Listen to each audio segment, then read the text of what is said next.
स्थितिज ऊर्जा वक्र तथा कण की गति की विवेचना।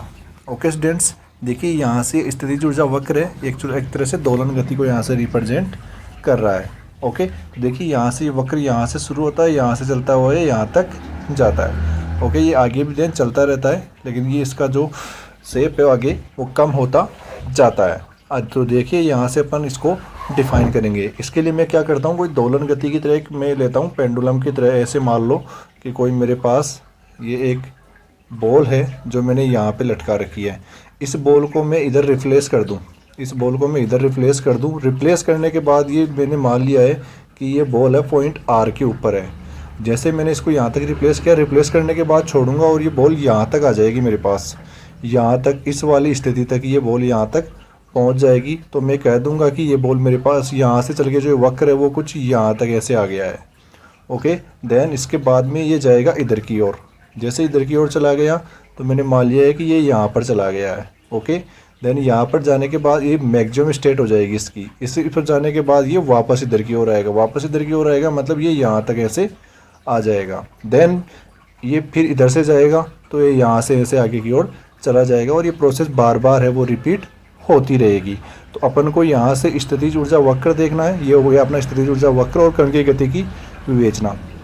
कण की गति की विवेचना करने के लिए देखिए, जैसे ही अपना ये जो बॉल है यहाँ पे इस वाली पोजीशन पे पहुँचेगा तो ये पोजीशन हो जाएगी अपनी स्थायी संतुलन की अवस्था, और यहाँ से इस वाली पोजीशन पे होगा तो ये पोजीशन हो जाएगी अस्थायी संतुलन की अवस्था। मतलब जो बिंदु P2 है वो अस्थायी संतुलन की अवस्था को रिप्रेजेंट करेगा।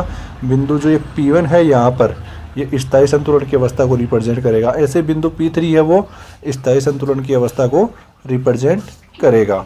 ओके, तो यहाँ से आगे देखिए तो देखो, किसी संरक्षित क्षेत्र में कण पर आरोपित संरक्षित बल निम्न प्रकार होता है था F बराबर माइनस के du/dx, या इसको लिख सकता हूँ F = minus gradient v। Okay, तो देखिए यहाँ से अर्थात स्थितिज ऊर्जा वक्र का ढाल कण पर लगने वाले संरक्षित बल या प्रत्यानयन बल की स्थिति को व्यक्त करता है।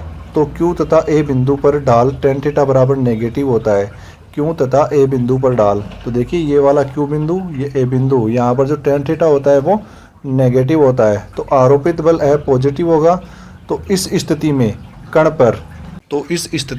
पर प्लस अक्ष दिशा में एक बल लगने लगेगा जो उसे संतुलन में लाएगा। इसी प्रकार B व C बिंदुओं पर ढाल tan थीटा बराबर पॉजिटिव होता है तो बल नेगेटिव होगा जो माइनस अक्ष दिशा में आरोपित होगा, जिससे कण पुनः संतुलन अवस्था में आने लग जाएगा।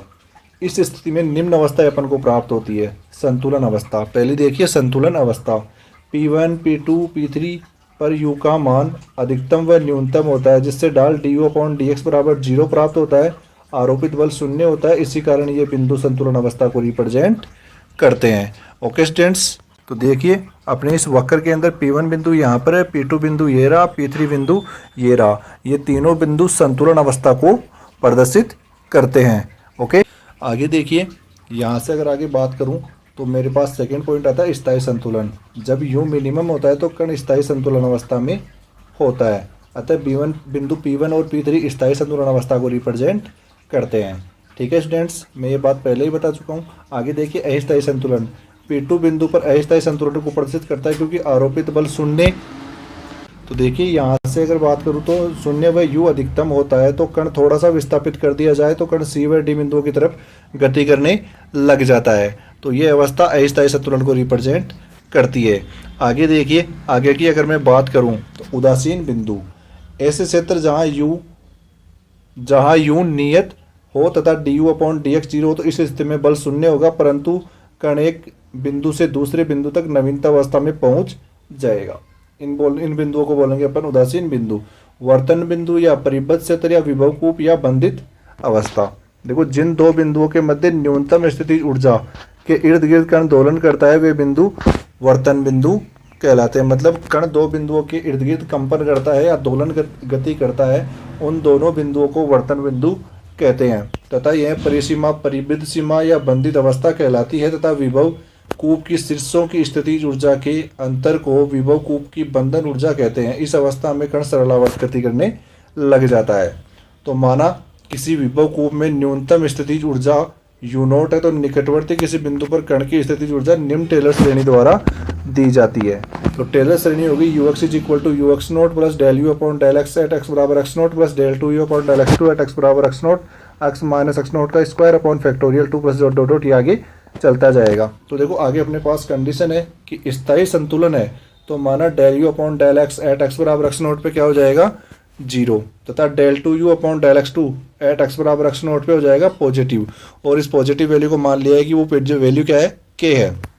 तो यू एक्स हो जाएगा क्या, यू एक्स नोट हो जाएगा यू नोट। सो ये सारी वैल्यू उठा के इस वाले समीकरण में अगर मैं पुट कर दूं, ये सारी वैल्यू इस वाले समीकरण के अंदर पुट कर दूं, तो यू एक्स आ जाता है मेरे पास you note plus K upon two x minus X naught का होल स्क्वायर।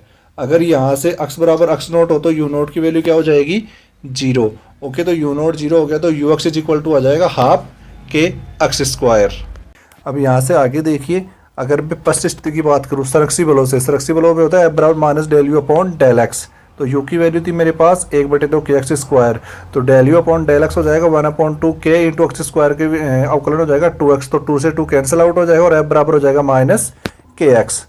ठीक है, नेक्स्ट है न्यूटन की गति के द्वितीय नियम से, एफ बराबर एम ए और एफ बराबर होता है माइनस के एक्स। ठीक है, दोनों में यहाँ से रिप्रेजेंट कर सकता हूँ, दैट मीन्स एफ बराबर एम ए होता है, तो एम तो एच टी जैसे कि ऐसे, इस वाली वैल्यू को अगर मैं यहाँ से देखिए एम ए बराबर माइनस के एक्स कर लूँ और इस के एक्स को उठा करके इधर ले आऊँ और पूरे समीकरण के अंदर एम का भाग दे दूँ और एक ही वैल्यू रख दूँ D two x upon D T two, तो D two x upon D T two plus K upon M into X बराबर 0। ठीक है, जहाँ पर के अपॉन एम हो जाएगा अपना ओमेगा नोट स्क्वायर के इक्वल टू। देन यहाँ से ये वाली वैल्यू इसमें उठा के रखूँगा, तो D two x upon D T two plus omega naught square x is equal to 0, equation number 2।